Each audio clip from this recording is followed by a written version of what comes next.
Yo, welcome back to the Cap episode 212. I am Nate Sperlin here with my co-host RJ Levichin here for your weekly tour through hip hop. And on this episode, we discuss three projects. The first being Polo G's Hall of Fame, followed by the Migos Culture 3, and then we end on Pierre Bourne's The Life of Pierre 5. Tune in on Spotify, Apple Podcasts, Verbal, YouTube, and more. Catch you there.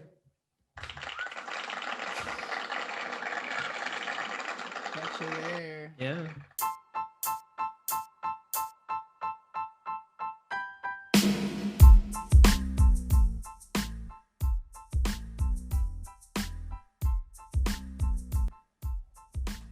Yo, what's good? It's episode 212 of the Cap podcast by OldMilk here with my co-host RJ Levichin. I am Nate Sperlin here for your weekly tour through hip hop. Whether you're chefing it up and making dinner or trying to figure out if the smorgasbord that is today's music or this week's music, is worth listening to.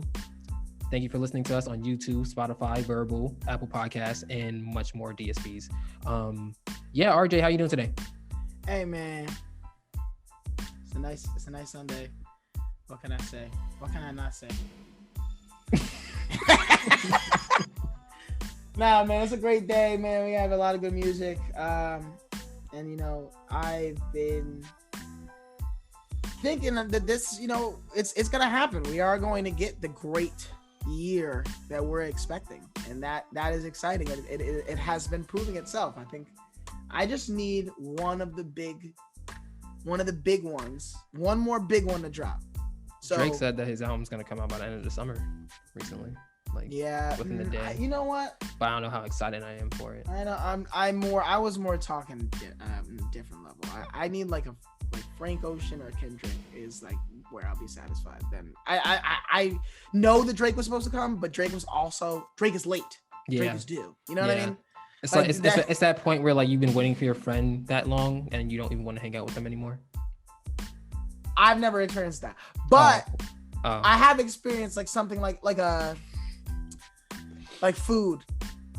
You ordered some food and then your food, it's taking so long. You're like, it comes, you're like, you know what? Like it's not good enough. You get to that point where you're so hungry that you're not anymore. Yeah, you're like, you know what? Fuck somebody's this. just like, fuck it. I'm not gonna get shit. All right, fine. That's how I feel. That's how I feel about Drake. Same.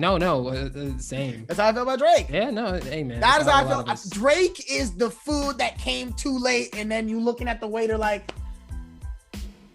And that shit is overpriced. And you looking at 40 like.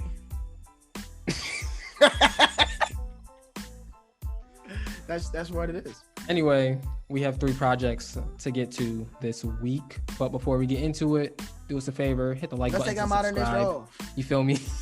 Hit the like buttons and subscribe, and follow us on Instagram and Twitter at OldMilk Media.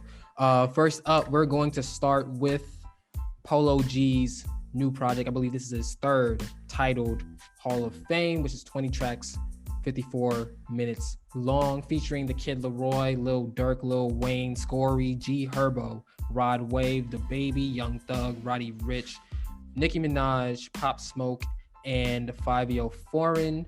RJ, what did you think about Polo G's Hall of Fame? Polo G's Hall of Fame was good. I wanted it to be the what's the word? Breakout album is the wrong word because last year he broke out. Yeah. But solidification maybe or some type of take the next step. I think that all the three albums that we talk about, there's some level of solidification that either definitely happened or did not happen. And for this is that one of the albums where it didn't happen. And I don't feel scorned about it. Mm-hmm. I'm not worried about it. I think Polo G performed well enough where it's not like, oh, this is mid, but I think there was a level of replayability that didn't hit on this album more than the last one.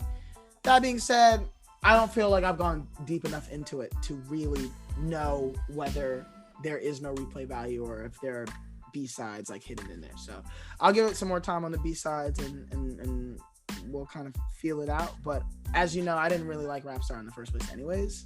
So the hits, as the world knows. I disagree. I think that at the floor, this is a solidification album. I think that he built off of some things that were present during his last project, The GOAT. I think that this project is better, is definitely more polished, but in terms of when Rapstar, you think the project is better than The GOAT? Yeah. I have more songs off of this project than I do The GOAT. But it's still not like a full every single song is in the playlist situation. But I have more songs off of this than I do The GOAT. I think that after Rapstar went number 1, I think everyone was expecting him to take a huge leap and become a top 10 artist. And that might have been too, and I think that might have been too high of an expectation. So when you take that away and you listen to this project without that expectation of him being better than, I don't know, being a top 10 rapper, I think that he got the job done. I still think he took a huge step forward. I just don't think it was as big as our expectations expected it to be. So when you take that all in, I think that this was a successful project, and also it's on pace to be the number 1 album of the week when it finally gets on the Billboard 200. So that's impressive too. Rapstar probably plays a part in that, but at the same time, this is a very good project with very good songs. But I don't know how cohesive it is, really. I think that, but at the same time, I think that there's a nice mix of everything Polo G that you expect from him, like the multiple sides and multiple facets of his sound. So I think overall it was a complete project. I mean, I don't have any problems with it. It's not like I have problems with the project. As I said, I got to go through it again. But yeah, I think Rapstar. I gotta see. Do you think that Polo G is gonna sell more than Migos? Yeah. Okay. That's the pace. I'll put my bet on Migos. That's what is projected right now. Yeah, I thought Migos was projected to get 10 more than them. Nah. From what I saw, he was 175,000 and projected. Oh, it went up? Yeah. I saw 120. Oh yeah, no, I saw 175. Okay. We gotta see. That's crazy though, and that's definitely Rapstar. Yeah, for sure. Fully. Yeah. Okay. Here it is. Okay. How long does it last? Like, how long does it stay on the top? Maybe. I expect the Migos to have a huge push in terms of promotion and stuff, so probably a week, but not because it's 175, 135 right now. Yeah, but not because the Migos album is by far better. It's just the Migos just have more tools in their pocket, and we haven't really seen. I mean, Polo G has the number 1 Rapstar, and that could be a sign of him starting to acquire more tools in his bag to be able to propel his music further. But the Migos are proven to have those tools already, and Polo G's are still developing. So this might be a situation where Polo G beats Migos and Polo G is officially here as a rap superstar. But right now I'm gonna bet on what we already know, and that's the Migos being the biggest high profile release of the week. Okay. Yeah, definitely, for sure. I mean, but aside from Maroon 5. Wait, Maroon 5 released? Maroon 5 dropped. Oh my God! Look at Adam Levine. Look at Adam Levine trying to steal the fire from Migos. He's a very. I like him on hooks. I appreciate that. Yeah, Heard Him Say is one of like. I didn't know that his name.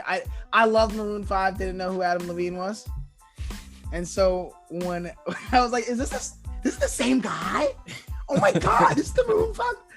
Oh my God! This love, fire. Anyways, favorite songs? Painting Pictures, Toxic, Epidemic, and Bloody Canvas. I think that on Painting Pictures and Bloody Canvas, it also showed that Polo G's lyricism and the vividness in his lyrics is starting to develop more. So that's something to really look out for. I also think that throughout the whole project, it was a nice mix of his melodies, a nice mix of the gang shit, and a nice mix of the lyricism that I just mentioned. So I think that, like I said before, this is a perfect mix of what Polo G is right now. You know, it's funny. You know, the editor's note for the album is on Apple Music. It is following his first number one, the Chicago rapper cements his place at the top. And he did not do that. But I mean, I think he's top 2 in Chicago right now. You know what's funny is that as I say that, even though, you know, we bring in the single and whatever, is that numbers do matter. You do care about the numbers. And if he outsells the Migos, then he does cement himself at the top. Yeah. That is cementing yourself at the top. Because the Migos are at the top. He still showed off that he has potential and he could still improve and become way better than what he is right now. But if he plateaued right here, he'd be around for the next 5 years. Yeah. And people would enjoy his music for the next 5 years. Yeah, you're right. Fucking plateau like fucking the baby. My favorite songs are No Return, Lil Durk is fire. No Return is good too. And Toxic. Yeah. Great Not song. Really. I mean, obviously Rap Star too, but I didn't think of Rap Star in the moment because when I you're playing games over there, but when I didn't think about Rap Star in the moment because it's not in the place that it's in. Because I like Polo G. I like that like vibe that he gets. You just said that you didn't. What are you talking about? You said that on a previous podcast that you hate that bag. No, I like the sound. Like what's another? It's kind of similar to Martin and Gina. Not really, but like it's the same bag. It's the same like singing bag. I mean, it's closer to 21 on the GOAT. Yeah. I mean, I like 21 though. Yeah, 21's a good song. That's why I like Martin and Gina. I love Martin and Gina. I like 21, but I don't think 21 is like a harder song though. Rap Star, I feel like he's like it's just like slow. Yeah. And he just like still get the job done. And I'd be like, yo. Yeah. Like I need you to like down sometimes. Get me turned up. That's what I mean. It's like I don't like slow down Polo G, and I guess a lot of other people do. Oh yeah, no, that's probably my favorite bag. But anything else before we move on to the next one? No, we're good. All right. So yeah, Polo G, Hall of Fame. Wait. You said Polo G is number 2 in Chicago. Number 2 to who? Lil Durk. Okay. I think it's. I mean, yeah. Top 3 in Chicago right now. Lil Durk, Polo G, probably G Herbo. Okay. I mean, also Chicago just lost so many. Juice WRLD and King Von definitely would have had a claim for that too. Juice WRLD number 1 still, regardless of. You think so? Yes. I mean, I'm just talking about people who can still drop. Yeah, like I mean, well, they're power rankings. They're planning a Juice WRLD. No, power rankings. Juice WRLD that's still number 1. All right. Yeah, I mean, he is. Also, listening to this project, I feel like because of the lyricism that Polo G is starting to develop, Polo G and King Von together, just like being ultra vivid in their lyrics, would have been something special to crazy. Chicago. That would have been different for Chicago to have. Yeah. Yeah. But yeah, next up we got Migos. Culture 3. This is probably the most polarizing release, at least from what I've seen of the week. Let's think about it. 19 tracks, an hour and 15 minutes long. It features Drake, Cardi B, Polo G, Future, Justin Bieber, Juice WRLD, Pop Smoke, and Youngboy Never Broke Again. I think with this project, the story of it is clearly, I don't know how much they really grew compared to Culture 2, but I think that the difference between this project and Culture 2 that is really starting to make the difference between how it's being received, how both projects are being received, is the fact that we haven't heard a full Migos project in 3 years. Yeah, definitely. So I think that, like I've been saying for however long, I think that this shows how much quality is more important than quantity. I've heard people say that this is potentially their best. This is the best out of the Culture series. I think that it's more complete for sure. There's just so many songs on here that I enjoy and I'm going to listen to again. It doesn't have the hit. It doesn't have the Bad and Bougie. It doesn't have the Slippery. It doesn't have what's the first Get Right T-shirt? Yeah, it doesn't have Get Right With You. Doesn't so have. It has no hits. Zero hits. No, I mean, I like Need It with Youngboy and how they're switching back and forth. I think we have to wait and see what the hit is. Said, some people think that this is the best Culture, and because Culture, there are no hits on this. Because Culture is like, Culture has the highs, but at the same time, there are songs that you can kind of throw away.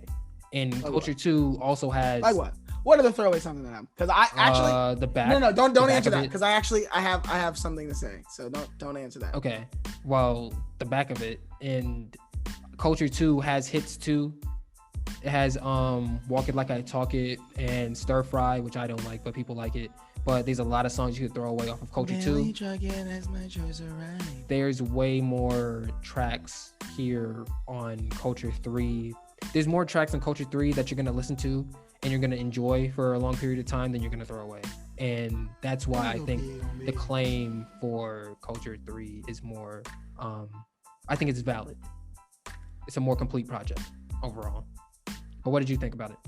Bro, I want you to know that I heavily disagree. I'm not going to get too deep into it, but I do heavily disagree with you on the second half of Culture 1 being bad.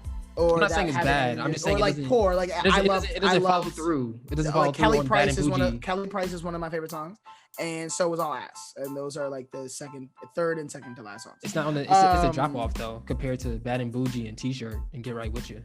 The drop off is huge. I think they're different types of songs. I'm not saying. I felt like it was cohesive because it literally starts out on a high and then it like slows down and then there's like more like there's like more like B-side songs on the end, which is what I think the end of the album should be. But this project doesn't have any drop offs really, is what I'm saying.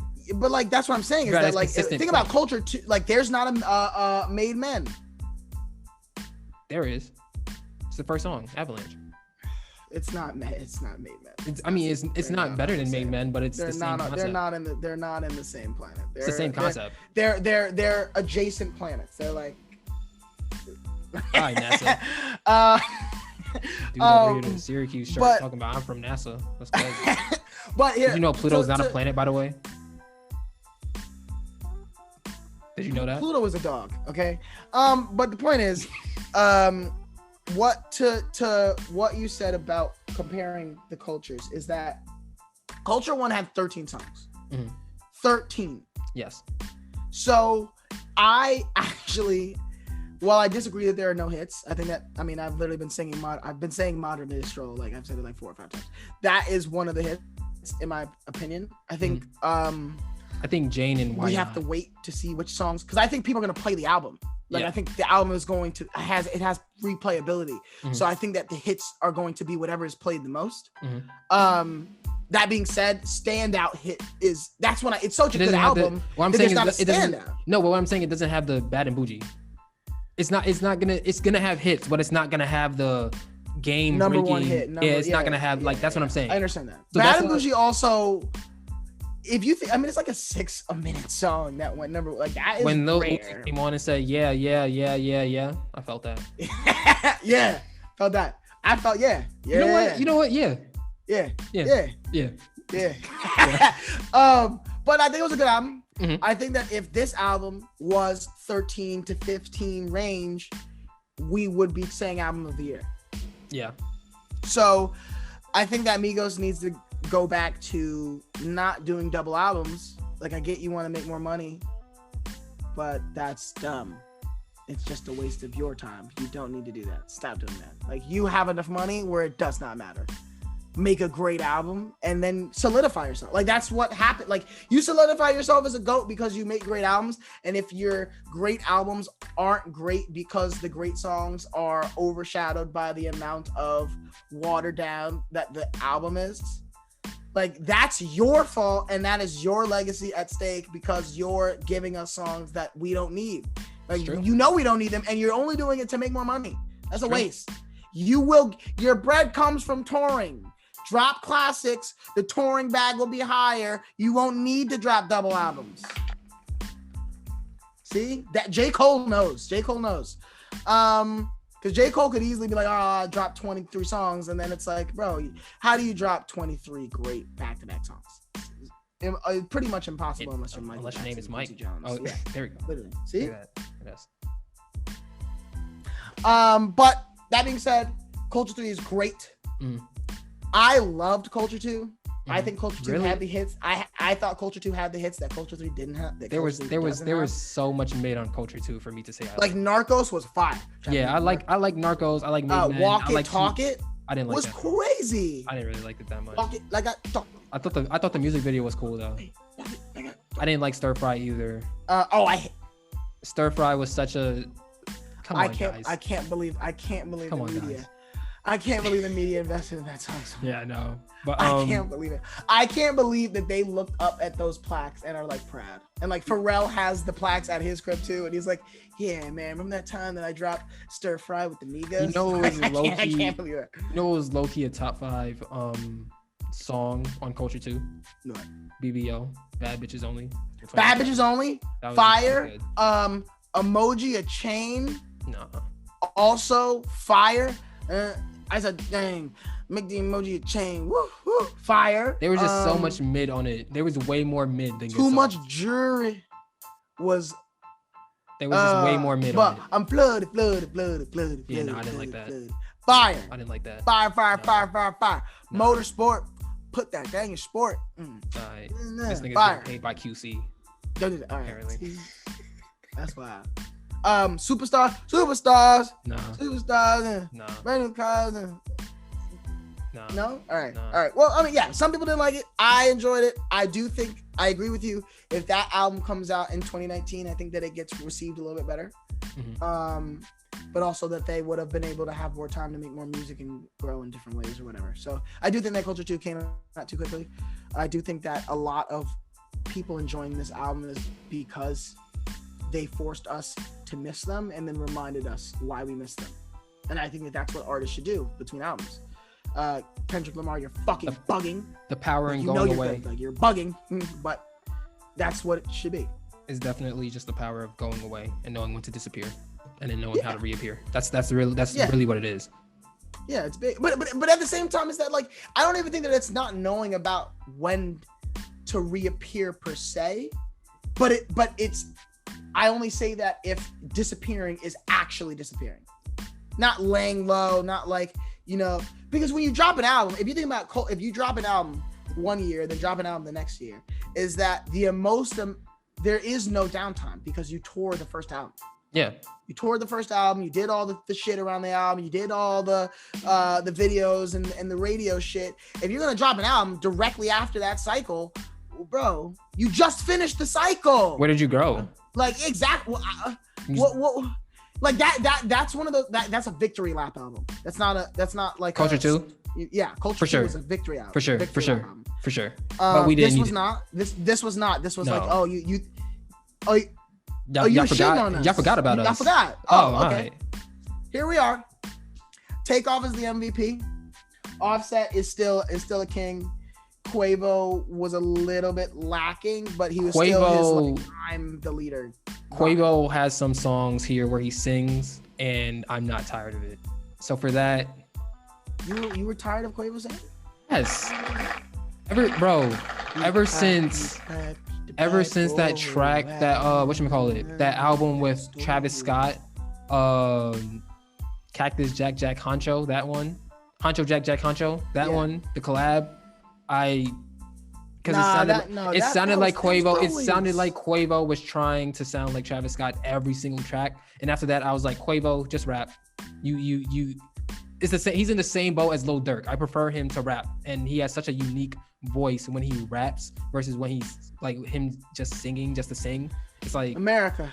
You see this? Wow. Bro, on that album with Travis Scott, I couldn't tell the difference between Travis Scott and Quavo, and that's a problem. No, I agree with your issues about Quavo. I think that they were trying to. That's something you said about cohesive projects where like songs are like similar, where you don't want them to be like that, because albums like a Quavo Travi album have to be about what their contrasts do and what their contrasts do on different vibes, whether it be a high level vibe, low level vibe, because they can do that. I mean, they did that in one song on fucking Rodeo. Pick up the phone. That's on. No. Oh my, this side. Yes. on that song. That is a great song of like, oh, Quavo and Travis can link up on a low vibe, and then they can turn up the vibe, and they can still link up. And it's like one of those things where there was not one song as good as any of the features with them two on any of their albums. Mm-hmm. None of the songs on Huncho Jack Huncho were on that level. The only track on that album that I liked was Motorcycle Patches. That was the only one. I liked a lot of songs. Motorcycle Patches was my favorite song. Yeah, no. But I don't think that like they didn't hit the bar. No, they were far below it. Yeah. Especially after listening to Without Warning, then it was like, okay, this is not even remotely in the same atmosphere in terms of how good. To be honest, that album was uninspired, and that's really all it is. It was just uninspired. Yeah. This album was inspired. It was. You can tell by their media run. You've seen their media run. Yeah. It's inspired. Yeah. They had a nice freestyle on. I think it was LA Leakers. Yeah. That was good. Yeah. The Avalanche. I've just been getting on LA Leakers and ripping beats apart. Yeah. I don't know what the fuck that shit. They don't do that at Sway no more. Sway has lost all ability to do that. It's all I'll just perform it. I think Polo G was over there too, rapping over DMX beats. Yeah. Ripping those apart. So yeah. Yeah, I always think about that Pop Smoke freestyle. Mm-hmm. I'm pretty sure that Freddie Gibbs with his kid is at LA Leakers too. So yeah, they have some crazy memories over there for sure. Yeah. Favorite songs? I'm so tight because I've been trying to like figure this out and I have not been able to. Wait. Before we get there, that Drake feature is also mid. I don't know why people are acting like it's not mid. It's not one of my favorite songs. It's not. I haven't listened to it again. I have not listened to that song again. Bro, people keep telling me, bro, Drake doesn't miss on any feature ever, and I'm like, bro, he's missed on the last. He's been missing for a while. I'm just so confused. He's been Game 3 Joe Harris for a minute. Why did they give him so much time, and why did he just try to sound like a relaxed Uzi? I'm not gonna lie to you, because it's Drake. That song might be the highest performing song on the album. No, I expect it to be for sure. And no, he doesn't deserve it. No. Just no. I don't like Straight N either. But Birthday Straight N was good. Yeah. No. Yes, it was. It was good. It was a good start. It was a good start. It was. It's your opinion. Yeah. Hey man. That's you. Favorite songs. Malibu, Birthday.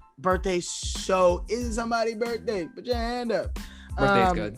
Modern Day and Antisocial. Really? Oh, wow. Oh, I Need It.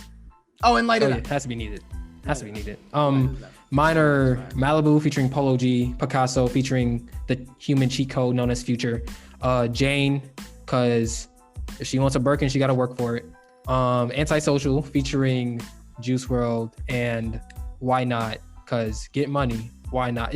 They were able to return back to their roots on some of these songs like Jane and Why Not with just the repetitive hooks that are catchy. So yeah, Migos, man, y'all did y'all thing. So shout out to y'all. Cause I was worried a little bit. People were like, why are they dropping again? And I was like, no, have hope. And give them another one, man. So proud. Offset, Quavo, Takeoff. Good album. Good album. Man, Takeoff MVP, man. I've been on Takeoff as MVP, but he just keeps proving it. Every single time they perform, he performs the best. I think Offset is still the best one, but that's a debate for a different day. Finally, we have the life of. They invented the dab. They did invent the dab before people started destroying it. I have not dabbed since. It's been too many. Yeah. Too I'll bring it back. It's died. No. Because what happened is no. Because TikTok hadn't even existed yet. Mm-hmm. So there have been more than enough dances that have come and gone. And I have not done one of them. The dab is now vintage. And being a TikTok dancer is not a flex, by the way. It's not. They're keep doing you. They're just like doing you. Hey, I'm watching you dance. You. I'm not actually watching you dance. I don't really watch TikTok. I don't even have a TikTok. Instagram and Twitter. When it hits Instagram and Twitter, I watch you. You know what's crazy about stop. TikTok? You know what's low-key going off on TikTok right now? And I only know this because it be on Twitter. The Adult Swim challenges. Yeah. That's like I go to like I have that's the the app, first and I'll TikTok go to app trend. and something's lit, and I'll look up the trend. That's the first TikTok trend that I like. Oh, okay. I'm not gonna download this app, but that's cool.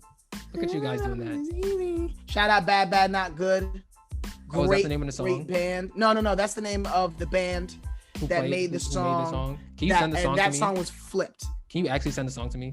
I will send you. It's called Time Goes Slow. Yeah, please do, because I'd like that. But that's not what it sounds like. That's not what it sounds like. Well, send all of it. That is a remix to the song. Yeah, thank you, sir. I'll say. I got you. Thank you, sir. Man, it's been a while since we applauded him too. Look at RJ over there. I'm pretty sure I got applauded earlier. There's a Syracuse King over there. What is that? I'm pretty sure that. Is that the Bayheim? Oh shit.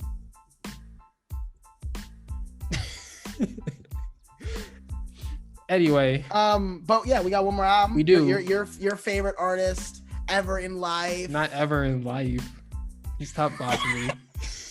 He's top 5 for me for sure. We have the best producer on the planet coming through with his 5th album of the. Excuse me? He's the best producer on the planet. Who's okay? All right. We're gonna get into tangents. We're gonna get into some tangents. He's okay. Already wilding. He's already wilding. Pierre Bourne dropped The Life of Pierre 5, 16 tracks, 1 hour long. It features Playboy Cardi, Lil Uzi Vert, and his artist Shark. Pierre Bourne is the best producer on the planet. RJ, who is better than Pierre Bourne at producing? I'm really not gonna acknowledge this. Because you don't even. No. Answer the question. No, stop. Answer the question. He's not top 5. What happened to Metro? Producing? What happened to Metro? Now Metro not top 5. He's not number 1 no more. No, he's not. When he comes back, he will be. But in terms he's back. He's been back. No, he hasn't. Having the Savage Mode 2. That's it. Savage Mode 2 better than this. Okay. It's not better. It's not better than The Life of Pierre 4. But who's performing better this year? Pierre. What was the last? Did Metro even produce anything this year? Honestly, did he actually produce something this year? Savage Mode 2 didn't come out this year? No, it came out last year. Oh, let's get him under pressure. Let's get him under pressure. Let's get him under pressure. Oh, let's get him under pressure. Let's get him under pressure. No. He probably did. Pierre Bourne is the best producer on the planet. So who's better? Tell me who's better. I'll take. You know what? I don't even know. Give me Iguodala. No. I mean, I really think that people like The Alchemist and Can't Be Touched. I think that Hit Boy is just he churns out hits and classics. I think that DJ Mustard is being slept on. Like I really think that DJ Mustard is being slept on. I don't know why he gets slept on. First of all, it's Mustard, and secondly, Mustard. It's just Mustard. Right, it's just Mustard. Secondly, I will defend Mustard because he does get slept on, but he's not Pierre. All right, you got it. He's just not. So Nate, what did you think about the album? I might have fucked up listening to this album because initially, before I even got into this album, I was listening to The Life of Pierre 4 Deluxe. So I guess through listening to that, I had my own expectations about what The Life of Pierre 5 would sound like, and it sounded nothing like that. So the first listen for me was tough. But after I got through the first listen and I started listening to it again and taking it for what it was, what I got from it is that Pierre Bourne is starting to evolve in his sound again. He's trying new things. And because of that, this isn't really, I don't think that this album is better than The Life of Pierre 4 or The Life of Pierre 4 Deluxe. But I do think that it could be an important album for the next step in his sound sonically. So that being said, I think that this album is still good. I'm still listening to it and still trying to determine how much I really like it, but I do like it. But yeah, I think this is a good project. The transitions, as always, are crazy. Yeah, I mean, I think that this is the standard case of, I remember one of my friends who loves or used to love Playboy Cardi was like, yo, I don't care if Whole Lotta Red is trash. I'm gonna make sure that this shit sounds good to me. And I'm not in that boat at all. I'm gonna keep it real. This project is not better than the Life of Pierre 4 or better than the Life of Pierre 4 Deluxe, but it does deserve a chance to grow on you. And so far, that's what it's doing for me.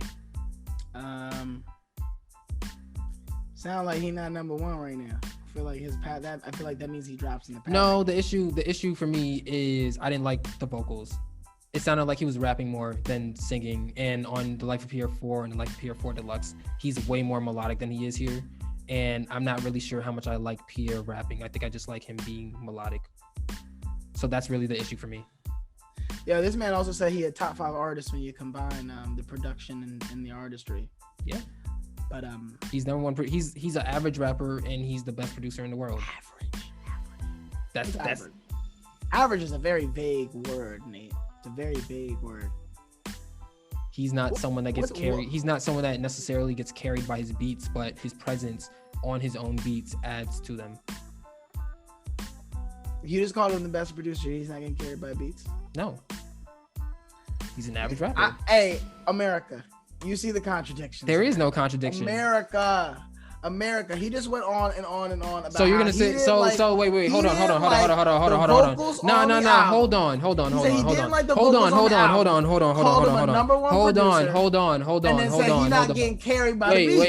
Wait. So you're gonna tell me that you think on Savage Mode 2, 21 Savage was getting carried by Metro the whole time? No, that's not what I said. You said you didn't like the vocals on Life of Pierre 5. That's what you said. Then you said he's a number one producer right now. How you don't like the vocals? He a number one producer. You don't, but he's not carried by the beats. My analysis also factors in the Life of Pierre 4 and the Life of Pierre 4 Deluxe. So, but if you didn't like the vocals, people are allowed to have time. So you didn't like the album. So you didn't like the album at all. I liked it. I just said I liked it. But you don't like the vocals. So what made you like the album? The production. So he was carried by the beats. I'm saying that this is a 1 in 3 time. America. You're trying to press me. You're trying to press me, and you're really not, because I've been on target in what I'm saying the whole time. I'm saying that this is an experimental project. And in experimental projects, you have to give it time to grow on you. People didn't like Yeezus when it first came out, but now people love it. People were like, "What the fuck is this?" I liked it, but I understand what you're saying. I mean, so it's the same way. You have to give it the same. 808 and Heart, people hated it. Yeah, that's what I'm saying. Like, you have to give it the same amount of time to grow on you, and that's what I'm gonna do. You know what I'm saying? But okay, I just want you to know that you said you didn't like the vocals at first. Yeah, the production was good. It's wrong. And then you said he was not carried. He doesn't get carried by his own production. Because on the Life of Pierre 4 and the Life of Pierre 4 Deluxe, he didn't. But on the Life of Pierre 5, he did. At times. Okay. All right. America. You see? Nah, good. I think that it was. I actually liked some of the stuff. Switching lanes, like that shit is fire. I like, as you said, I kind of like the melodic thing, but I do think that he should try to get into both bags. Not this much though. I mean, I think that he, as a producer who's not going to do the regular rollout things, drop single, he's not going to go about it like that. Experiment as much as you want, make as much music as you want, and kind of figure out your vibe, and then really, really hone in on it, because he's still a young guy. But I personally think, and I've been waiting to say this, is I think that he should get writers. Should work with writers. I think that his projects should be curated a little bit harder.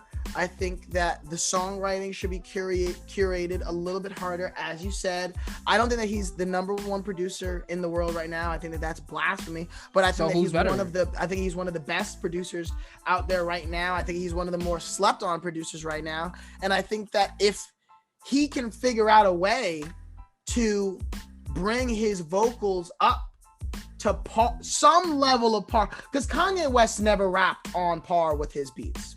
It just wasn't. His best even though he's been, I mean, I think now you can technically say it might be like his fashion, you know, or whatever.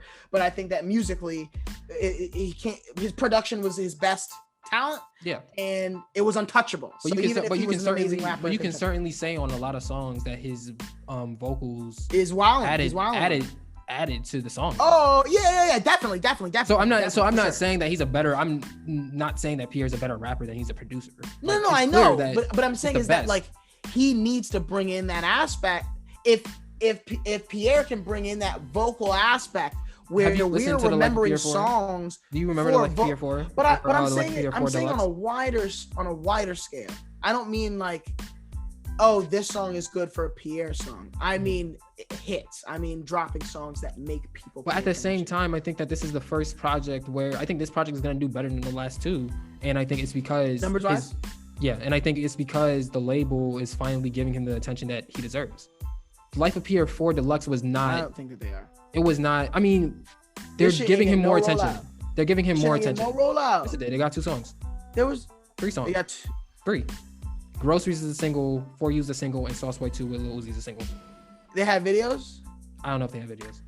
Groceries had a video. I know that. We gotta see. I don't know. It's just a matter. They're just not putting him. They're not putting him in the spotlight that he deserves. Okay. They barely even promoted the Life of Pierre 4 Deluxe, and it's like this is one of the best. That's just like that was a surprise. This is one of the best projects of the year, and you guys aren't going to promote it. That's weird to me. Right. So, yeah. All right. So, what are your favorite songs? Well, my favorite songs are 42, 40 Clip, Groceries, and For You. My favorites are 42, Switching Lanes, and Groceries. Switching Lanes is so fire. Is that with Playboy Cardi? And Sauce Boy too. Yes. Yeah. I didn't know how much we needed features on this project, to be honest with you. He didn't? Because I thought they were kind of mid. But at the same time, it's like this is supposed to be the last one in the series before he has other projects coming out with other producers. So this is supposed to be the last one in the Life of Pierre series. I think there's a deluxe coming for this as well, similar to the Life of Pierre 4 Deluxe. So I could see why maybe this is the last one. So let's get Lil Uzi and let's get Playboy Cardi on it. But I don't think we really needed that necessarily. I think it was just more so to just say, hey, look, I have Playboy Cardi and Lil Uzi on my album. I feel that. I mean, I know that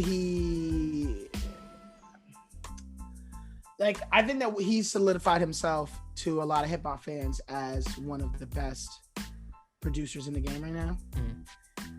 But I think that he has a long ways to go with the artistry. I think that features have to do with how they complement the main artist. So like, while I don't think that there's any issue with what is on the plate, like as you said, I don't, take him or leave him. I don't really think that they change anything crazy. But I am a little bit more tapped in. I'm gonna listen to 4 the deluxe through. The deluxe is fucking crazy. And also, one thing I will say is that on the Life of Pierre 4, I also the first listen was kind of tough too until you catch on to what he's doing, and then that's what it started to Pierre albums have to grow on you, simple, because he's gonna experiment every time. And same thing with Igor, how people hated Igor and now people love it. It's the same thing. It's experimental influence. I don't know if people really like Igor. Well, I like it. I think that every experimental album, there's gonna be people that are like, oh yeah, this is for me, it's not. And some people are gonna be like, oh, this is not. And that's the whole point of an experimental album. You make that risk. I mean, we've talked about it before.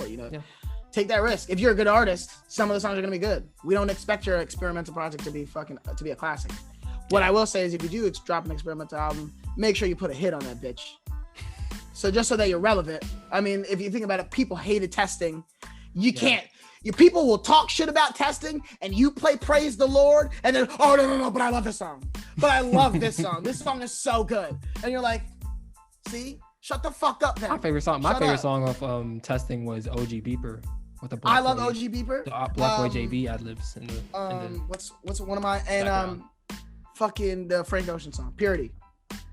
I got with the fucking Lauryn Hill sample, shit crazy. Nah, I haven't listened to that album since the first listen.